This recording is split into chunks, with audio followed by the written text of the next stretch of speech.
YouTubers, Mike Martin's here with the Mike Martin Show. Guys, thanks for joining me. Man, do I have a story and a half for you guys that I want to share on the channel. Not only that, guys, don't forget to set your reminders for Trends in the Housing Market live tonight. We're going to take live call-ins, find out what's going on in the housing market. Remember, if the middle class can't get into a house, we don't have an economy. Okay, well, Canadian retailer commissions are growing over 11 times faster than the economy. Oh my God, guys. Listen to this. Canadian retailer, okay, commissions are growing over 11 times faster than the economy. So, I mean, you're better off to be a retailer, okay?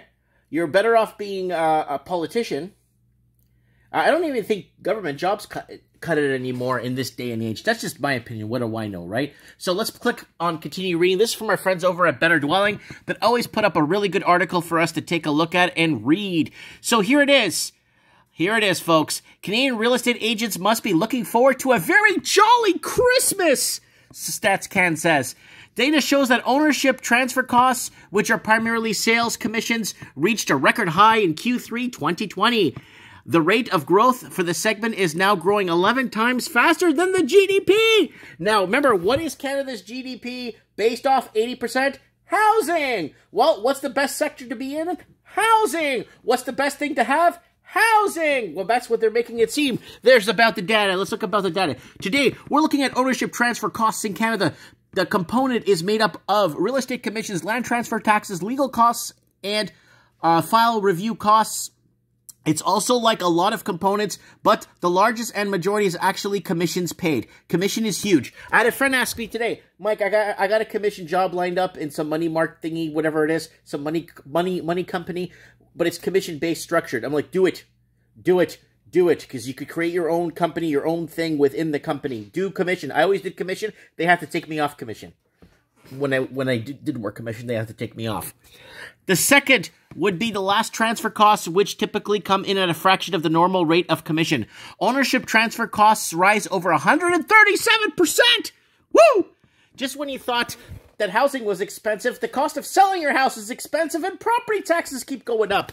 Okay, Canada's crippling recession couldn't get any better if your real estate agent ownership transfer costs reach $559.94 billion in Q3 2020, up seasonally adjusted 134.44% from the previous quarter. Compared to last year, this is 58.45% higher from the same quarter. The quarterly skews growth a little, but even compared to last year, it's huge. So here it is. Here it is. Canadian ownership transfer costs. Take a look at that, folks. Here we go. Yeah, baby. Look at that. The graph doesn't even go high enough to catch it all. Look at that. It doesn't even go high enough.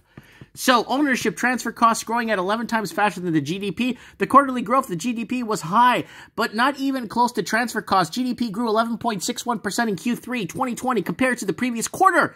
On an annual basis, it's still down 3.68% from last year. You know what they're blaming that on, right?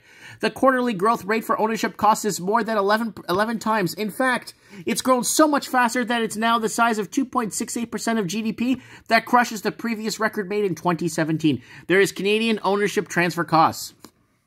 There it is right there. You know what, Better Dwelling? I'm going to ask him for a favor. Better Dwelling, I know you watch my videos. Can you do me a favor? Can you make, I know this is going to sound impossible, actual ownership of Canadians that own homes versus renters? Well, is Canada turning out to become like New Zealand, where we're becoming a nation of renters? Or is it kind of balanced? Or what's happening? Like actual Canadian home ownership that are Canadians that own homes and pay taxes and connected to the grid and connected to the infrastructure and deduct from their salary. I want to know that.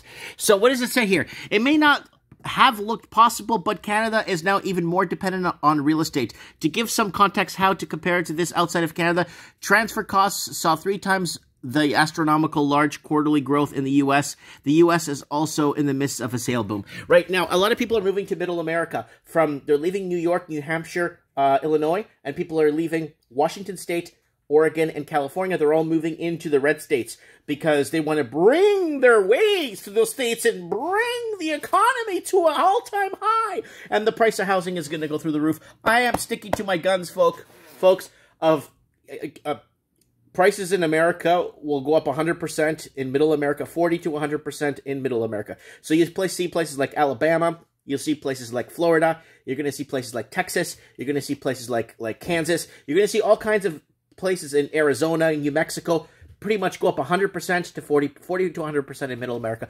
because of the housing migrant, the cost of housing and housing affordability in those other states and cities. Let me know what you guys think in the comments below. Don't forget to set your reminders for trends in the housing market tonight. Thanks for watching, and we'll see you soon.